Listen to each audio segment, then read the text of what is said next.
This is the TS75, which is the biggest track saw that Festool makes. And it's the big brother of the TS55. The major difference between the two is that this one has a much bigger motor and a bigger blade.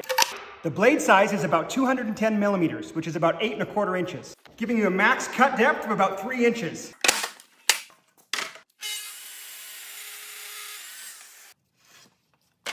The variable speed control dial can be found right down here, and the depth stop gauge can be found right here. To adjust the angle of the saw, you'll loosen this knob right here, and this knob on the back, and then tilt the saw to the angle you want, and tighten the knobs back down. And then if you look right up here, you'll find the fast fix lever, which you'll pull up while pushing the blade down, and it will lock the blade in place.